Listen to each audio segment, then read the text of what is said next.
The following episode was recorded in mid-April 2020, just 4 weeks after the World Health Organization declared the spread of SARS-CoV-2, the virus that causes the disease known as COVID-19, as a global pandemic. At that time, schools and all non-essential businesses had been closed, and people around the world were being asked to stay home. Scientists were learning a lot at this point, but it was unclear how many people would become ill and what the excess mortality would be. Although there has been some understanding of post-viral syndromes prior to the COVID pandemic, like dysautonomia following influenza, we would quickly learn that there would be serious long-term effects of COVID-19 that had never before been witnessed with any other virus. Welcome to Bendy Bodies. This is your host, Dr. Linda Bluestein, here with Dr. Dwight McKee, MD, PhD, board certified in medical oncology, hematology, nutrition, and integrative and holistic medicine. Dr. McKee has completed research in both pharmacology and immunology. He has practiced complementary medicine with an emphasis in nutritional and body-mind medicine. In 2008, he co-authored a textbook on herb, nutrient, and drug interactions, which is now widely used in medical schools and naturopathic colleges. He also works as the scientific director of Life Plus International, developing advanced nutraceutical formulations with an emphasis on support of the immune system, regulation of the cell cycle, and DNA protection. Dr. McKee spent 2 years doing immunology research at the Scripps Research Institute in La Jolla, California, and recently co-authored a peer-reviewed article with colleagues in Germany titled Candidate Drugs Against SARS-CoV-2 and COVID-19. I hope you will enjoy this scientific and sometimes geeky conversation filled with practical information for boosting immunity. As always, consult with your own healthcare team prior to making any changes to your treatment protocol.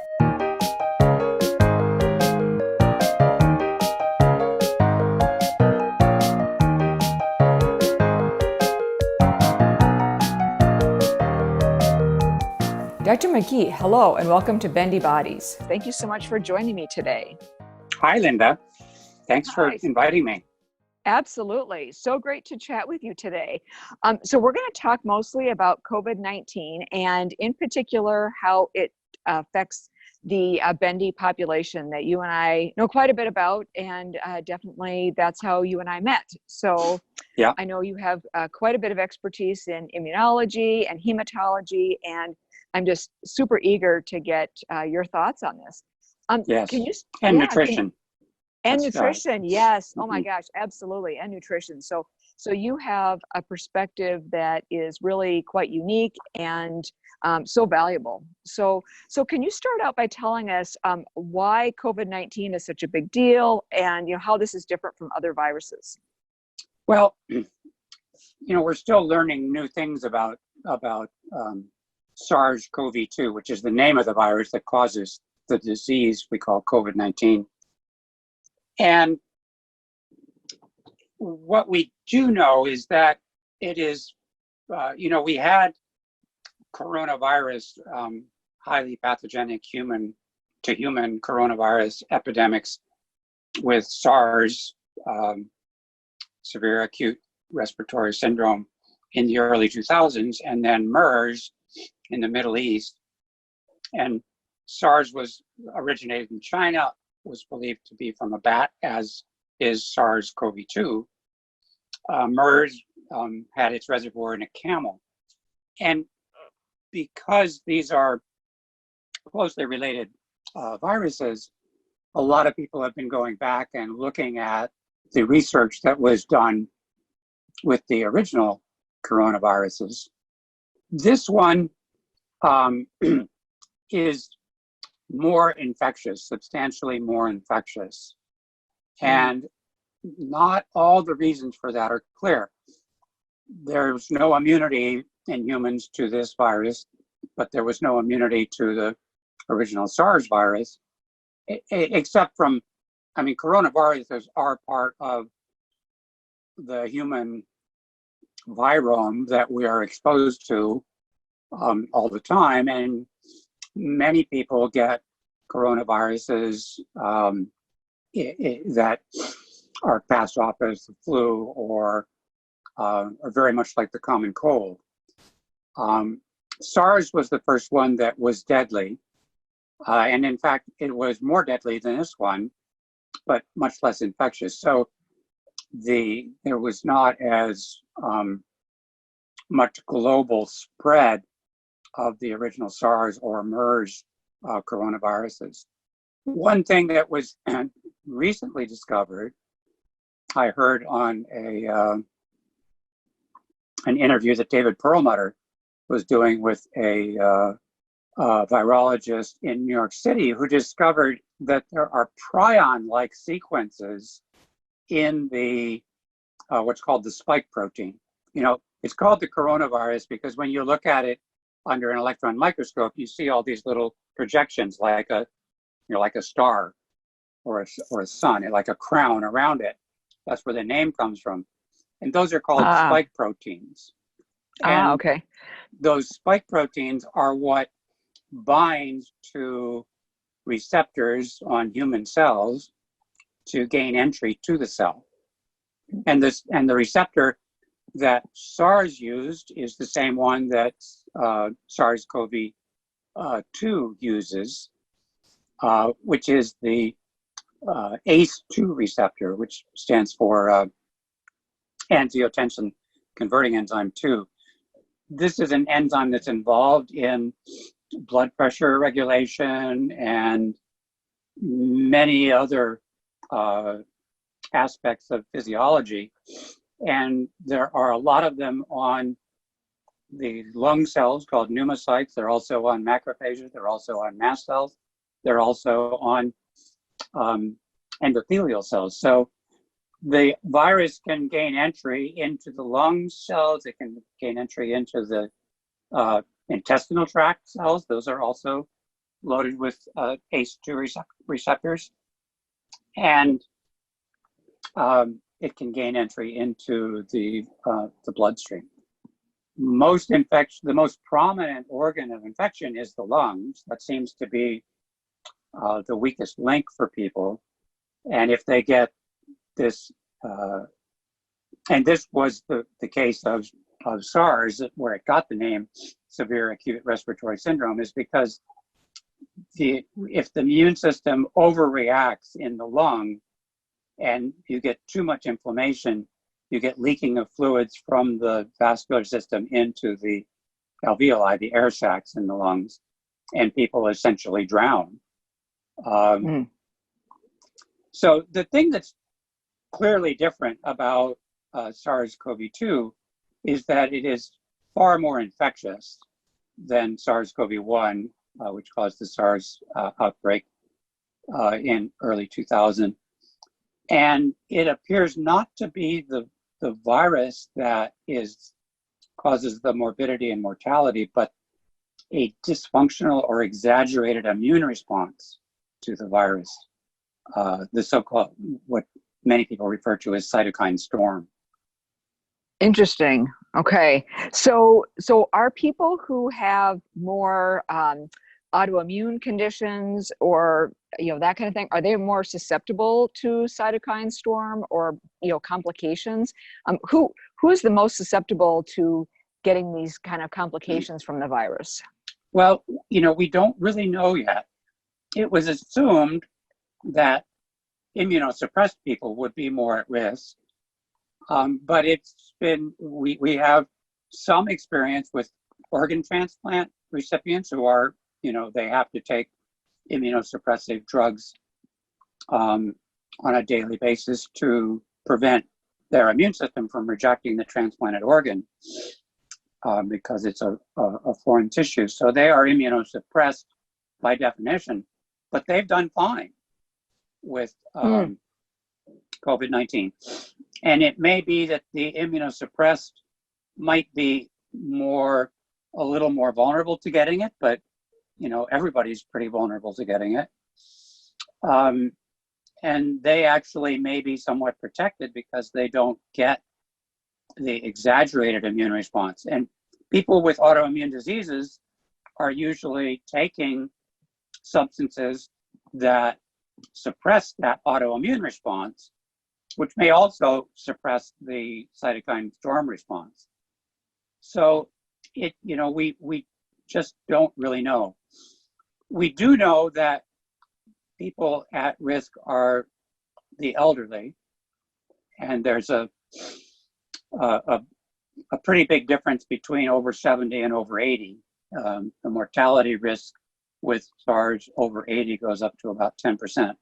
But I should say that mortality risk is also unknown, and it's very inflated because our ability to test the general population has been quite limited.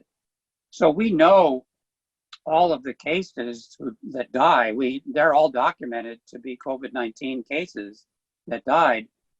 So that's the numerator, but we have no idea of the denominator.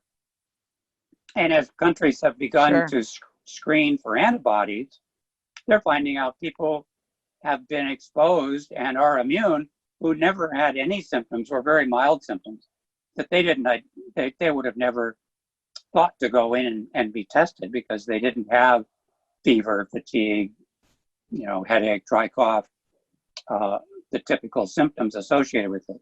So until we have population-wide testing, the mortality rate is going to appear much higher than it actually is.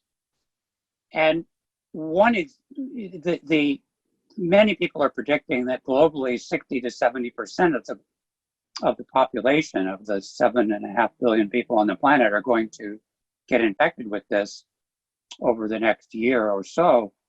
But the one little experiment that we have that argues that it might be quite a bit lower was the Princess cruise ship, in which there was an outbreak, and 20% of the people on board, including the crew and the passengers, 20% were infected. And there was a 1% mortality. And this was, people in their 60s, 70s, and 80s primarily. It tends to be an elderly population on cruise ships. Sure. That's really interesting. What do you have any theories as to the discrepancy there? Because 20%, getting this versus 60 to 70, and I've seen those 60 to 70%, figures also, is quite a significant difference, and that's pretty fascinating. And do you have any theories about that? Well, I think historically with epidemics and pandemics, typically the predictions turn out to be worse than the reality. I think that's human nature to kind of be prepared for the worst. And we also tend to kind of collectively panic. And, my philosophy is prepare for the worst and hope for the best. So certainly, a 20% infection would be most preferable. My guess is that the mortality rate in Korea, South Korea, where they did extensive testing of the population, but by no means the entire population, was 0.6%. And in Germany, where they're doing a lot of testing, it's 0.4%. So I'm guessing that overall, the mortality is going to, come out somewhere in that 0.5% range, which is 5 times as bad as the flu. But if the media were covering this year's influenza epidemic the way they've covered COVID-19, everybody would be panicked because 45 million people in the US got the flu and 50,000 people died of it. Which is a 0.1% mortality rate. But if every case was news and everybody be terrified about the flu. So I think a lot of the the media response has really kind of fanned the flames of panic, and the numbers that we're seeing in terms of mortality risk are vastly inflated because we have no clue at this point of the number of people who have already been infected, whether symptomatic or not, whether documented or not. And we won't until we are able to do widespread blood testing for specific antibodies to the SARS-CoV-2 virus, which is just coming out, just beginning to be available. Sure. And I think that part of the, really scary thing for people is the stories that we hear about, these young, healthy people who supposedly had no medical problems and got this and then died. Exactly. Yeah. And so that's, I think, obviously none of us want, elderly people to pass away either. But I think, given that that's, much more, I think we can all wrap our brains around an elderly person getting influenza A or influenza B, Right. and getting complications and, and not doing well with that. I think the scary thing for most of us is this idea of these young, reportedly healthy people. I have some theories on that as an anesthesiologist and having, cared for people for many, many years of my life. But I would love to hear your perspective because you and I have such different backgrounds. Do you have any theories about that? Well, one of the theories is that the young people who die from cytokine storm may be undiagnosed mast cell activation syndrome people who had mild symptoms, which they get tired of telling to doctors who just kind of dismiss them. So they come up with a medical history that's quote unquote unremarkable. This is a theory that Dr. Afrin, who leads our mast cell activation syndrome group, has put forward. Another theory that I have, because of my focus on nutrition, is that many young people today who are quote unquote healthy tend to, consume the industrialized food that is available, and they have many micronutrient deficiencies. They have an insufficient level of zinc. They have insufficient levels of vitamin D. They may, if they don't take multivitamins, they will have insufficient levels of vitamin A. And we know from the flu data that people who have blood levels of 25-hydroxy vitamin D, the storage form of vitamin D over 40 nanograms per mil, have a significantly lower incidence of influenza than do people with levels below 30. 30 is considered normal, but it was determined on what's very likely a vitamin D deficient population. So 30 is maybe average, but not normal. If you look at free living humans who are outside all day and not using sunscreen, typical 25-hydroxy vitamin D levels, whether it's the lifeguards in San Diego that have been studied or people in sub-Saharan Africa, they tend to have 25-hydroxy vitamin D levels in the 50 to 80 nanogram per mil range.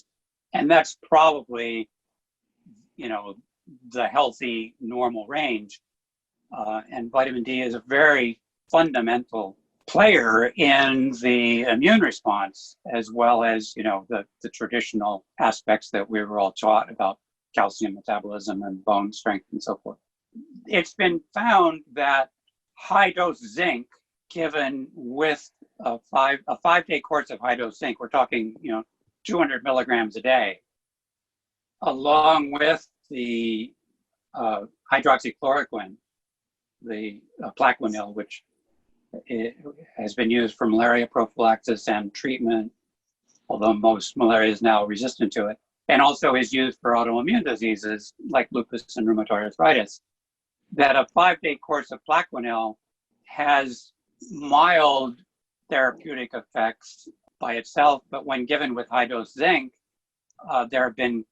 this hasn't been studied yet in a randomized trial, but the clinical experience with it is that the hospitalizations are far below the 20% that are expected when you combine high dose zinc with chloroquine. IV vitamin C also, oral vitamin C to bowel tolerance seems to be useful in quelling the hyperinflammatory response. And intravenous ascorbate has been used quite a bit in China. I'm in touch with the head of the ICU at the University Hospital in Wuhan, who established the first randomized placebo-controlled trial of IV vitamin C. But his numbers were big enough that they ended up with about 20 in each arm.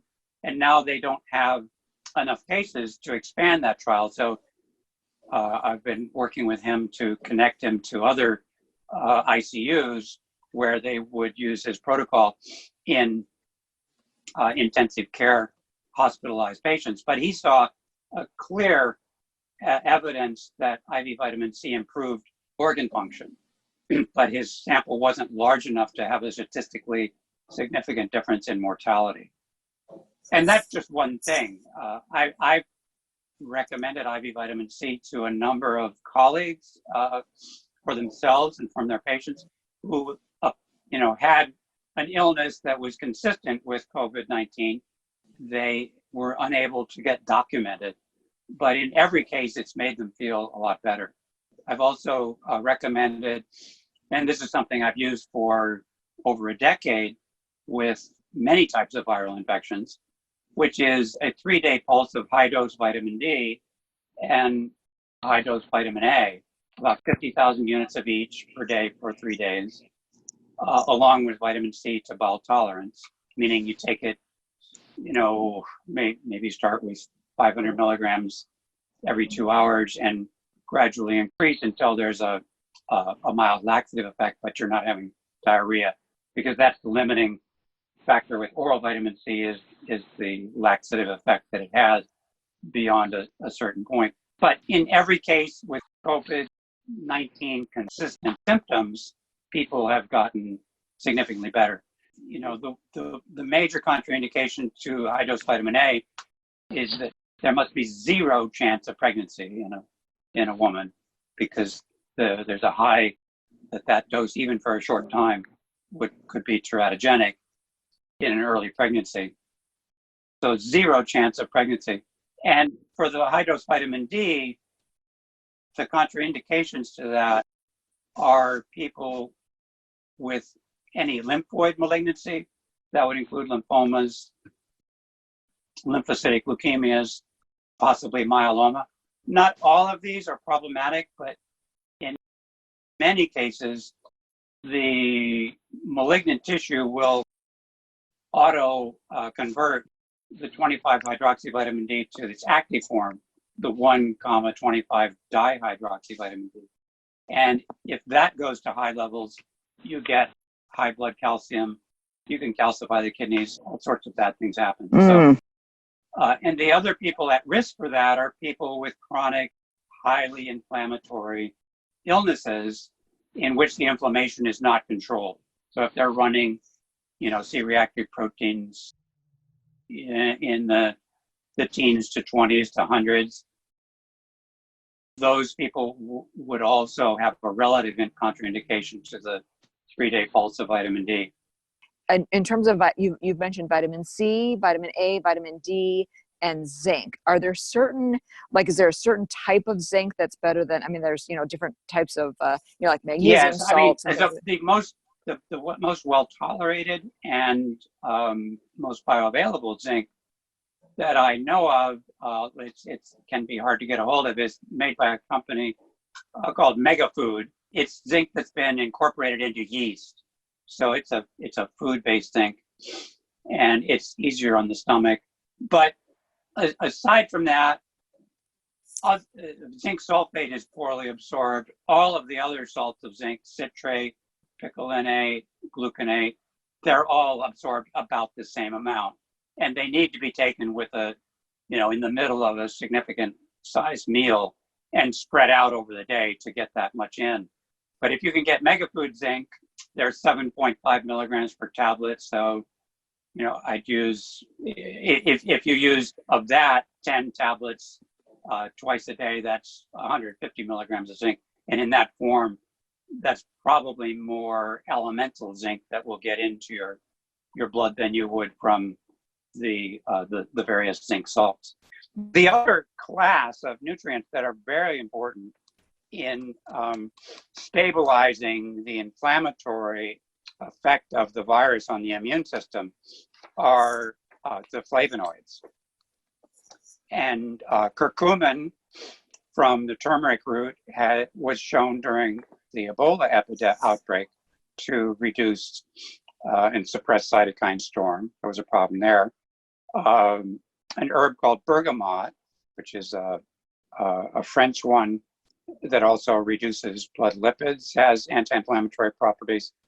Many flavonoids, those that have been highlighted are luteolin and resveratrol, but there are many.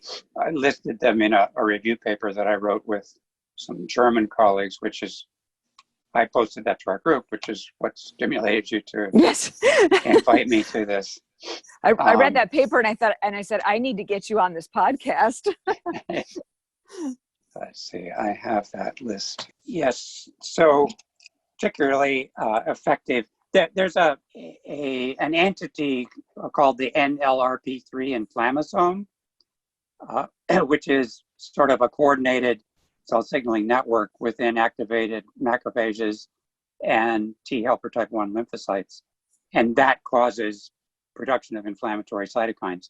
So flavonoids that have been documented to interfere with activation of this NLRP3 inflammasome and modulate inflammatory responses include luteolin, which I mentioned, miracetin, apigenin, and I'll go into some food sources of these in a little bit, quercetin, camphorol, and bicolin and vulgonoside, which are flavonoids that are from Scutellaria bicolensis, the Chinese skullcap, sometimes called Siberian skullcap, Scutellaria bicolensis.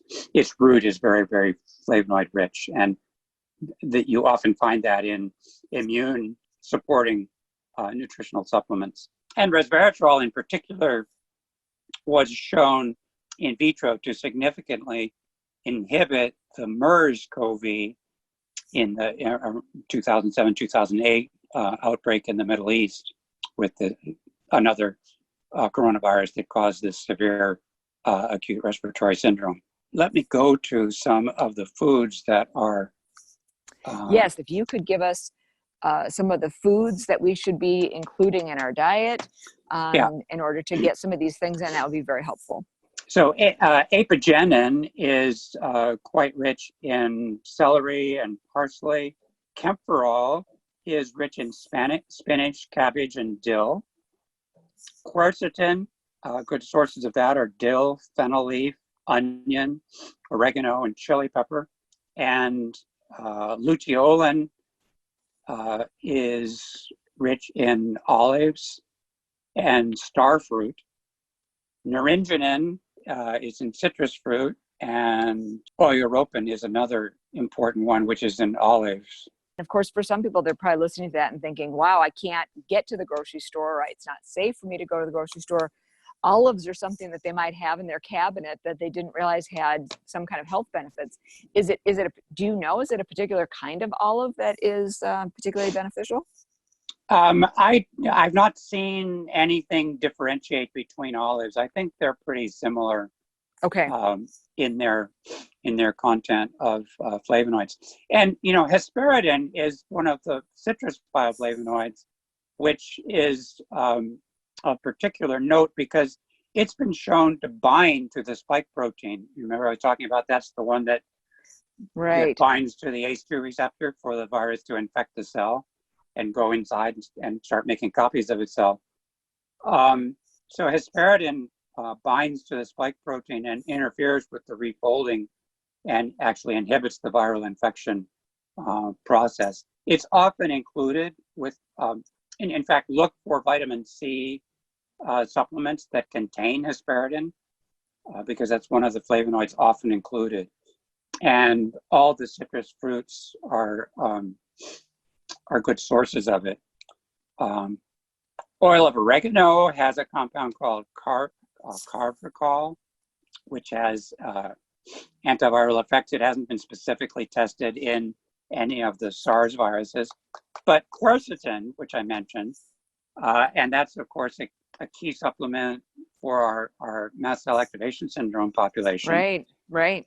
The main issue with quercetin is its poor bioavailability. It's poorly absorbed from the gut, but it is much better absorbed sublingually. So if you can find any quercetin that you can just, put in your mouth and suck on. You'll get more of it that way.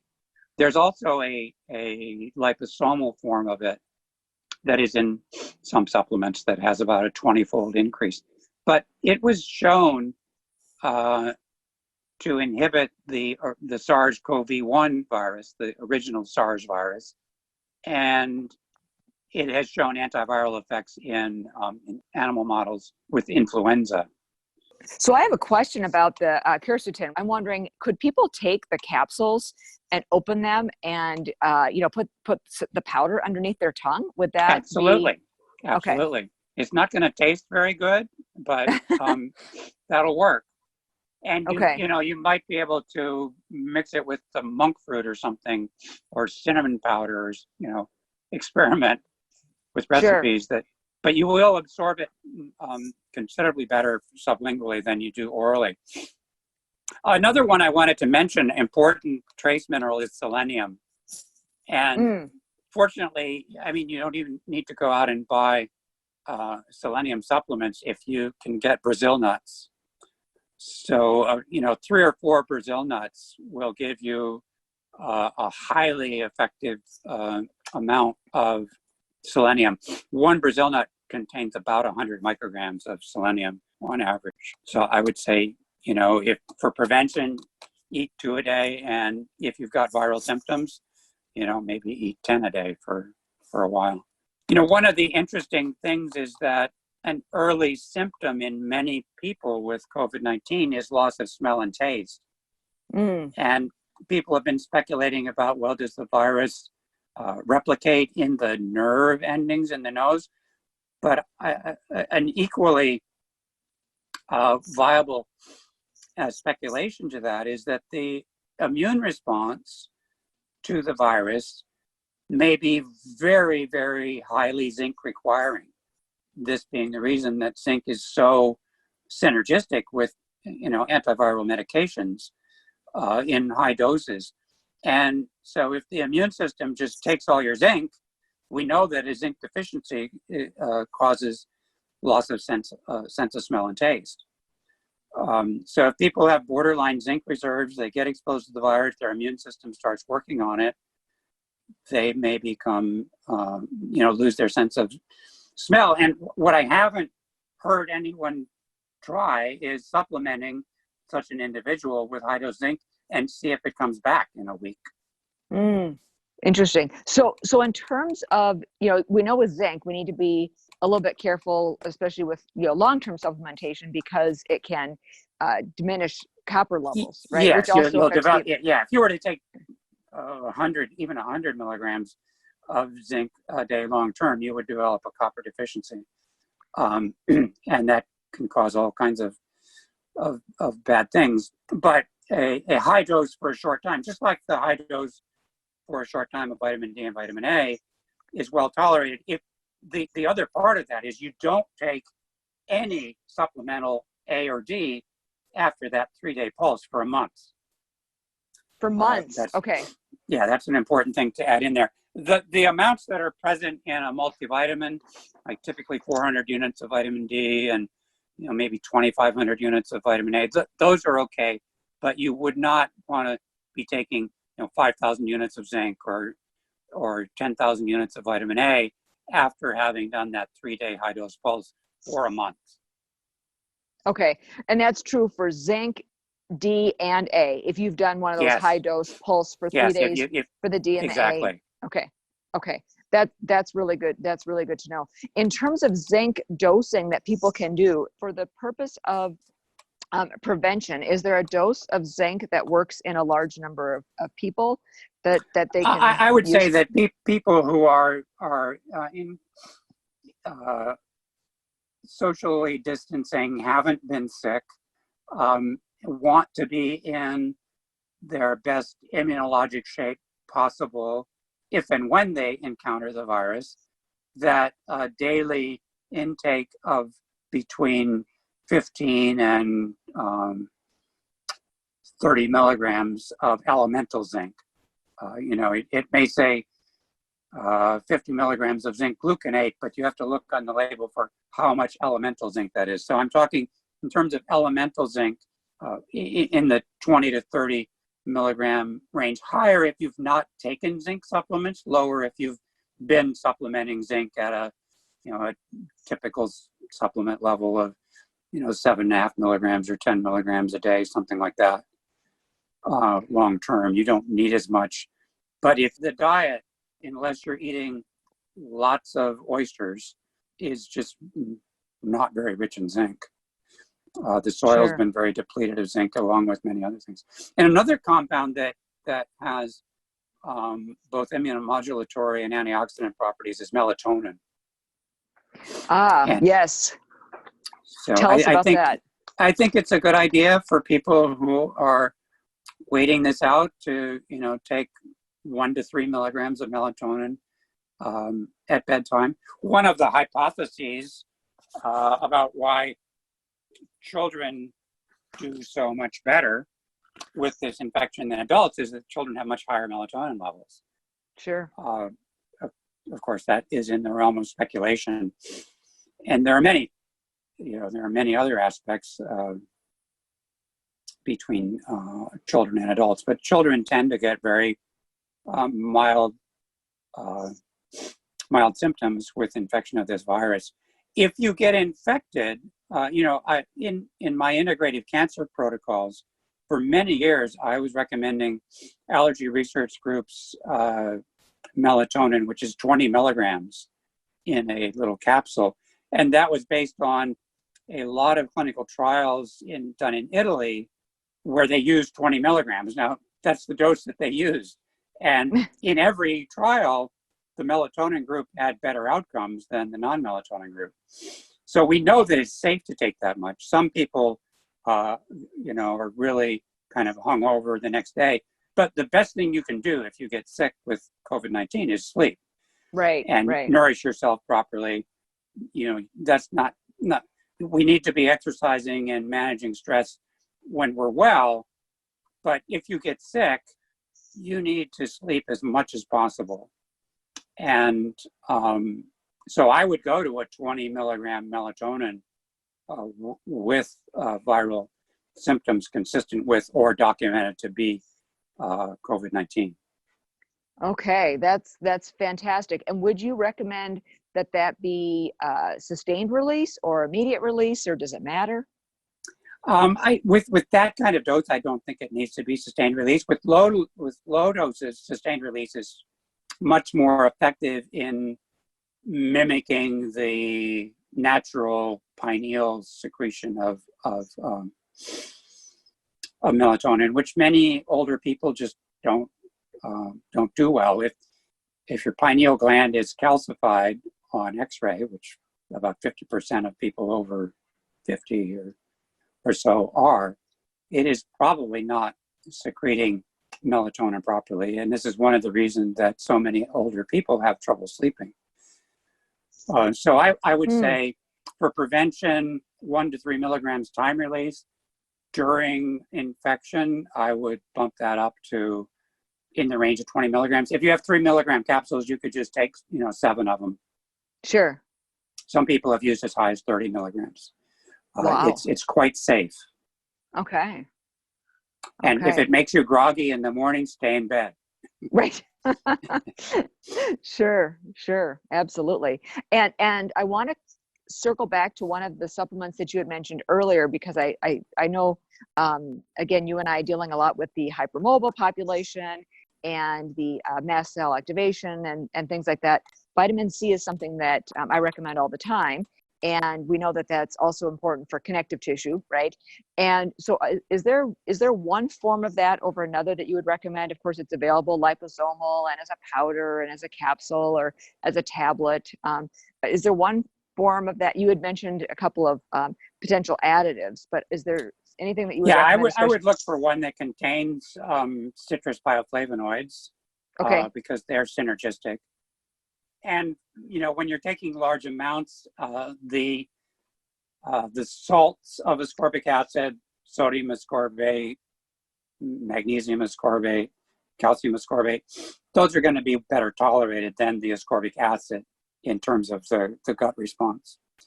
So if you're going to take vitamin C to bowel tolerance, you probably want to take one that contains that's also a peptide called buffered vitamin C. It means they're using the mineral salt of the ascorbic acid. There's another supplement I want to mention, N-acetylcysteine. Yes. Very important in health, especially during infection. It is, it provides the rate limiting step to glutathione synthesis, glutathione being the 3 amino acid peptide that is our body's most important intracellular antioxidant.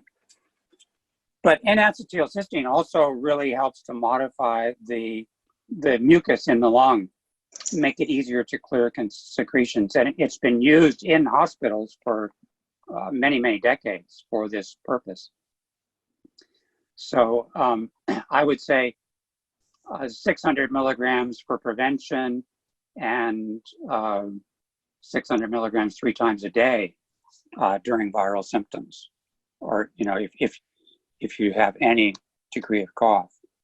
Okay, excellent. And what about taking glutathione itself? Is that something that's worthwhile, or you recommend the N-acetylcysteine and skip taking it? Well, there's not a lot of good research on supplemental glutathione. Certainly IV, it works. There are liposomal forms of it that maybe work, but we just don't have really good data on it. We know that if you supplement with N-acetylcysteine, your body will have an easier time making the glutathione that it needs. And if your diet and your supplementation, which I view as part of diet, is rich in antioxidants, and every compound we've mentioned here is also a potent antioxidant. Sure. Then it's easier for the body to recycle the glutathione into its active form. And another important supplement to mention in terms of both preventing the virus, reducing susceptibility, and reducing the risk of cytokine storm if you get it, is palmitoyl ethanolamide, often abbreviated PEA. One of my favorite things. Yeah. So PEA, for prevention, I'd say 300 milligrams twice a day. During viral symptoms, 600 milligrams 3 times a day. It is sort of an endocannabinoid. It was originally thought to be an endocannabinoid, and it's only 2 carbons shorter than anandamide, which is one of the 2 primary endocannabinoids. And the endocannabinoid system interacts in so many ways with the immune system and many other systems.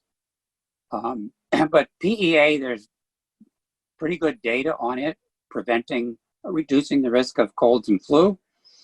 And some of those colds are coronaviruses.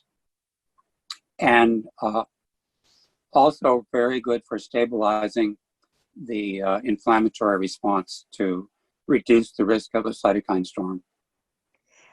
That's great to know. And in terms of options for that, I know that there is a liposomal form that I take it, and I've recommended it to quite a few patients.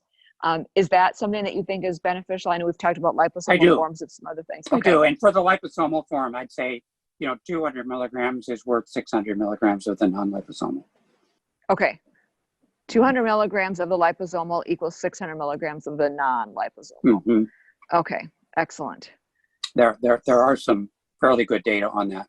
And, elderberry is a long time used antiviral herb. And recently there's been a lot of fear about it because there was some in vitro studies done in the early 2000s that showed that in tissue culture with macrophages and T cells, it stimulated inflammatory cytokines, and to about 4 to 6 fold. And people have looked at that and said, "Oh, you shouldn't take elderberry because it could cause cytokine storm." Well, a cytokine storm is, you're talking about 3,000-fold increase in these things, which elderberry increased in a tissue culture experiment by up to 6-fold. I don't know a single herbalist who feels that there is any risk of elderberry contributing to cytokine storm. And any form of elderberry you find is derived from cooked elderberries, because raw elderberries are toxic. So the black fruit are cooked, and then kind of a syrup is derived from that. But I would recommend, 500 milligrams of a good elderberry extract daily. And if you can get it with the leaf and flower extract, those are the berry, the compounds in the berry are synergistic with the compounds in the leaf and flower. So that's the really preferred elderberry supplement. But, the berry itself is quite helpful. Okay, great. And in terms of these things that we've mentioned, there are some people that are, going to have the ability to, get lots of these things. And there's other people that are going to say, wow, I can only afford to buy one supplement, or, incorporate one food that I'm not already, doing. Is there one that's kind of, most important out of all the ones that you've mentioned so far? Well, green tea is another one that I didn't mention, which is easy for people to do. Drink a lot of green tea. The flavonoids in green tea are also potently reduce inflammation. And I would say all of the foods that I mentioned, and the sort of functional medicine concept of eating the rainbow of colored foods, red, orange, yellow, green, and blue foods, is a good one in general to follow, because the nature's kind of marking those brightly colored fruits and vegetables as being a source of especially important compounds. And in this case, they are flavonoids, such as anthocyanins and carotenoids and so forth. So a colorful diet. Sure. If you're at home eating beans and rice, you'll survive, but it doesn't have the things in it that are going to help you if you encounter this virus. Sure. And my theory, you and I didn't even discuss this before we started, but my theory is very similar to yours, that there are people that are apparently healthy but have nutritional deficiencies, and therefore not as able to cope with the virus as well. And additionally, as an anesthesiologist, I would have people, that I'd be pre-oping for surgery, and the surgeon would tell me they're healthy, they have no medical problems, and you go to see them, and it's just that they've never been to the doctor. Right. So there's also potentially some of that where, people just have not, they might not have actually had things appropriately evaluated, or like you're saying with the mass cell population. It's analogous to the 4 countries that have had no cases of COVID-19 because they don't have a single test kit. Right. Absolutely. And in terms of, I really appreciate you mentioning the NAC, and in terms of the respiratory effects for that. Anything else specifically that you would mention for respiratory systems that you think is beneficial? Well, I think we've covered most of them. If someone is quite sick and thinking that they might need hospitalization, and they've already done the high-dose vitamin A, C, D, or the 3 days of A and D, and they're continuing with bowel tolerance vitamin C and taking many of the things that we've mentioned, if they can get a hold of a 5-day course of Plaquenil and combine that with high-dose zinc, that would be my go-to stay out of the hospital regimen. Sure. Mm-hmm. With or without a Z-Pack. But with a Z-Pack, it introduces, they need to know their QT interval. Sure. Because if it's prolonged, both of those drugs prolong it, and you take them together, it prolongs it a lot. And if it's already prolonged, they'd run the risk of very dangerous ventricular arrhythmias. That makes sense. And if you can stay out of the hospital nowadays, that would be a good idea. If you're in, quite severe distress, then you need to call 911 or go, potentially go into the emergency room or the hospital. But we definitely, just a disclaimer: be sure to call first, because that's what they're wanting people to do nowadays. But Right. Okay, that's all great information. Now, getting back to our specific And if it, also one of those stay out of the hospital therapies, if you can access it somehow, would be IV vitamin C in the range of 20 grams. Sure. Every day or every other day. I've seen that really turn people around from what looked like they were going to end up in the hospital to not. Interesting. And would you, before you do that, would you want them to have a 6-glucose-D? Yes. Oh boy, phosphate test. Okay, yeah. Everyone should have a G6PD, which is an easy test to get, but maybe not in these times. Right. So you want to probably and Quest both carry it. Sure. I'm not sure what the turnaround results time is on G6PD. Okay. Some people already know. It depends on the hospital. Some of them do it in-house. Sure. Anybody who's ever had high-dose IV vitamin C, whether they were tested or not, it doesn't need to be tested, because if they did have G6PD deficiency, they would have hemolyzed and had serious renal pain and renal insufficiency and so forth. Sure. Okay. That's helpful to know. And for people who are not aware of that, you don't necessarily need to worry about this. This is for your doctor, who may be potentially administering that, but you might, you could mention that you've heard about this and it's something that you're interested in, but there's a test that potentially should be done beforehand. And it's also helpful to mention if you have had high dose vitamin C intravenously in the past. So that's really good information. They don't need to be tested if they've had, more than 10 grams IV in the past. Okay, very good. And getting back to our Bendy population that has they might have EDS or another hypermobility disorder. They may or may not have dysautonomia or dysfunction of the autonomic nervous system, and or mast cell activation syndrome. So they have abnormal mast cell granulation and that kind of thing. Are there any certain precautions that they should take? Should they be changing the medication regimen that they're on? Especially, I guess I'm specifically asking about the people with mast cell activation syndrome. Well, I think it would be very important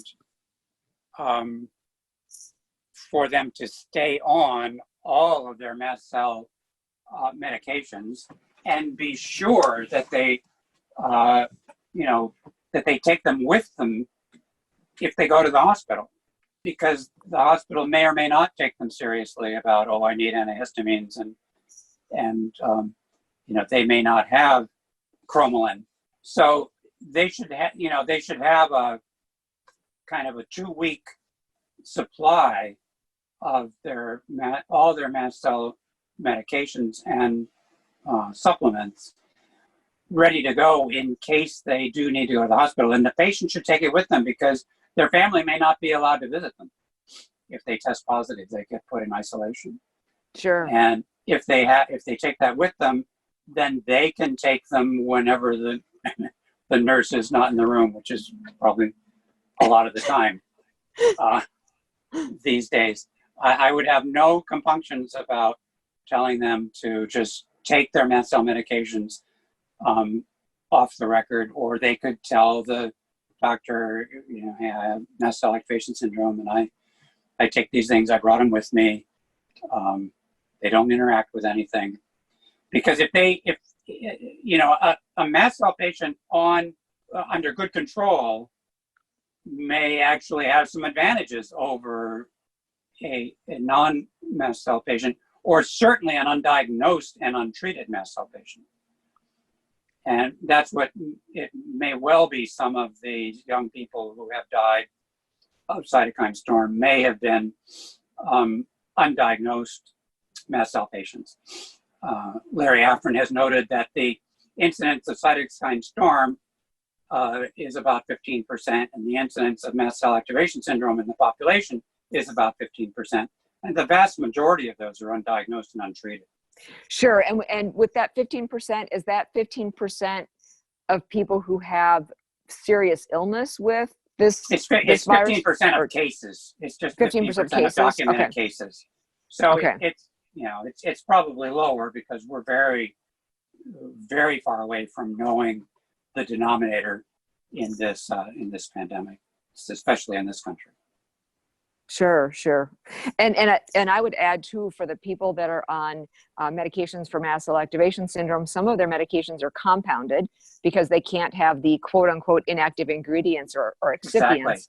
Exactly. And so if they go to the hospital and they just get, they might say, oh, I'm already taking, some antihistamine, but maybe they Right, can't and they get it from the hospital pharmacy and react to it. Exactly. Yeah. So that's why I'm saying they should have a 2-week pack of their stuff put aside, ready to go with them to the hospital if they if that need would ever arise. Sure. That's I think that's very, very, very good advice.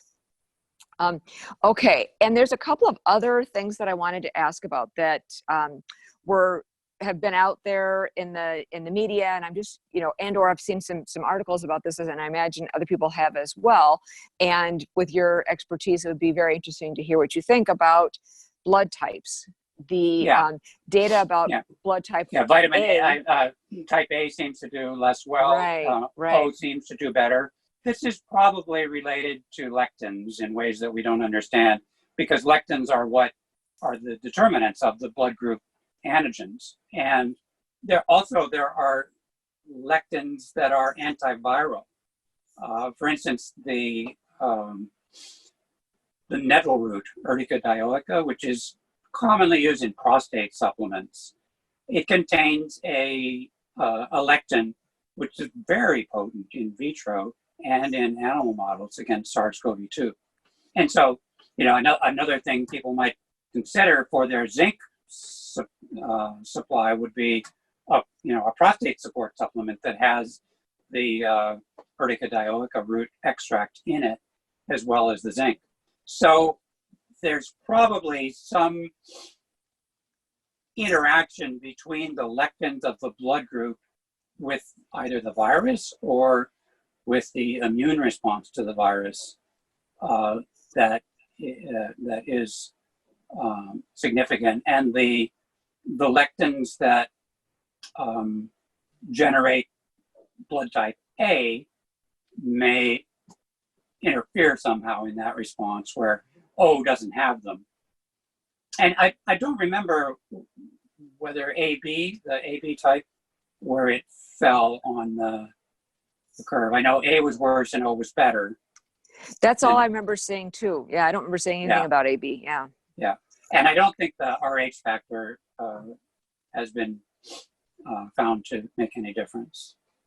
But, there's nothing we can do about our blood type. Right. But there's a lot we can do about our nutritional preparedness for this and lead a health enhancing lifestyle right now when people don't have to work. People don't have to stay inside. They just have to stay out of public places. So I encourage people to go out and walk. We have a 5-acre property in Northern California with a lot of, part of it is forested, and we're surrounded by forests. And I was out in the world for 3 weeks in Florida during the time it was on its way to being a hotspot. And so when I got home, I've quarantined myself in the house trailer that we have set up for house guests. And my wife brings me food and takes away my trash. And, during the day, I just go outside and wander around in nature. So it's a good time to be exercising. It's a good time to be meditating or doing any kind of stress management. And it's not a great time to have the news on 24/7 because the news the news generates stress.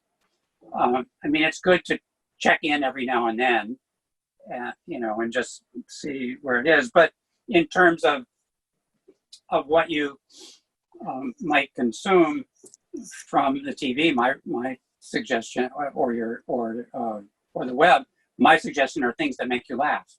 because we know Mm, that laughter is particularly powerful in moving the lymphatic system and in supporting the immune system and negating the effects of stress.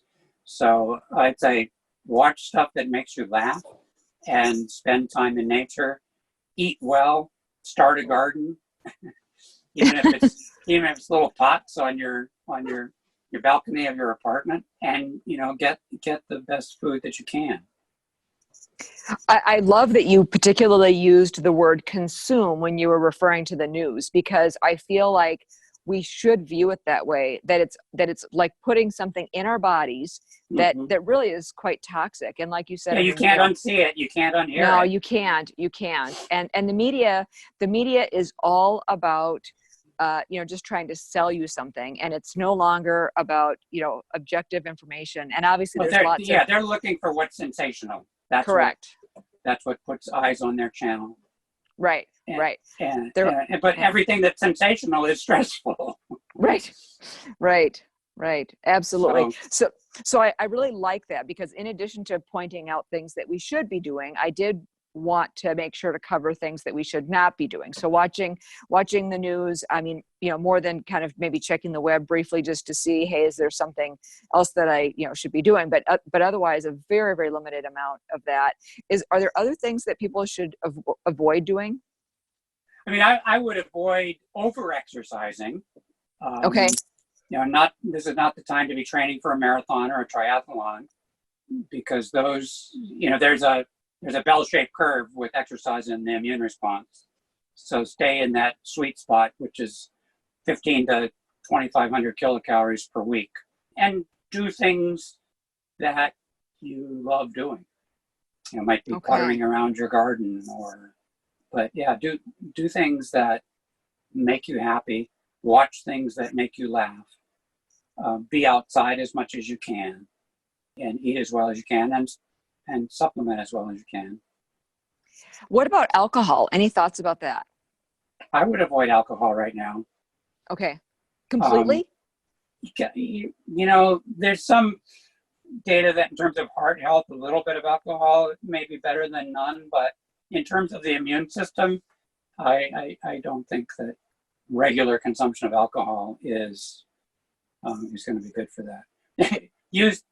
Buy Everclear and pour it on baby wipes and use that to wipe down everything you get from the store. That's the way we use alcohol. Sure. Right. Yeah, that's a good plan. I like that plan. Yeah, because you can't buy, isopropyl alcohol in the stores anymore, but most liquor stores you can get, 160 to 180 proof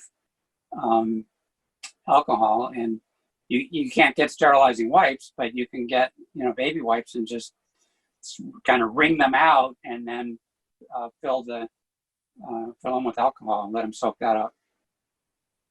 That is a great tip. I love that. Okay. Mm-hmm. I'm adding that to my list of notes here.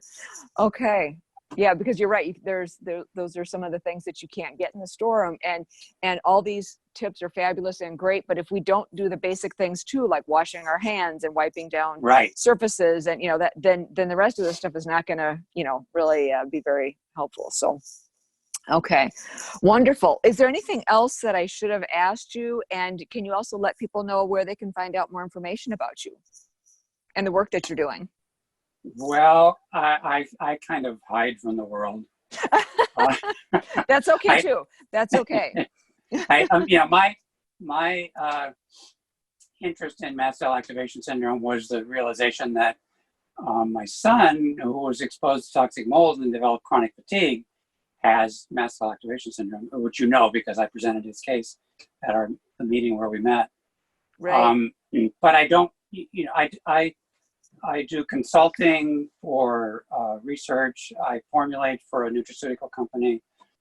I consult with other doctors about integrative cancer care, but I don't have a website. And aside from doing interviews, I'm in a low profile stage of my career. That's okay. That's okay. Well, I'm so grateful to you for doing this interview with me. This has been such great information, and there's been so many people who have been asking questions. What should I do? I have, like you said, either I suspect that I have mast cell activation syndrome, or I do have it.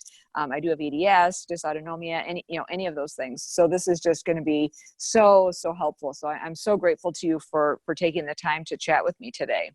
Oh, you're more than welcome, Linda. My pleasure. Well, great. Well, you all have been listening to Bendy Bodies with the Hypermobility MD. Today, my guest has been Dr. Dwight McKee, board-certified physician in medical oncology, hematology, nutrition, and integrative and holistic medicine. And thank you so much again, Dr. McKee. Thank you, Linda. Take care. Okay, you too. Please go to bendybodies.org for links to all the episodes and to access the show notes. If you enjoyed this podcast, please share, leave a review, and consider rating us 5 stars. Don't forget to subscribe so you will be notified of all new episodes. Feedback is greatly appreciated and can be emailed to bendybodiespodcast@gmail.com. Go to hypermobilitymd.com to sign up for my newsletter. Thank you to Rhett Gill for production and sound editing, to Andrew Savino for composing our original music, and to Jennifer Arsenault for designing the Bendy Bodies website and cover artwork. This podcast is for informational purposes only and is not a substitute for medical advice. Please see your own medical team prior to making any changes to your health care. Thanks for tuning in, and we'll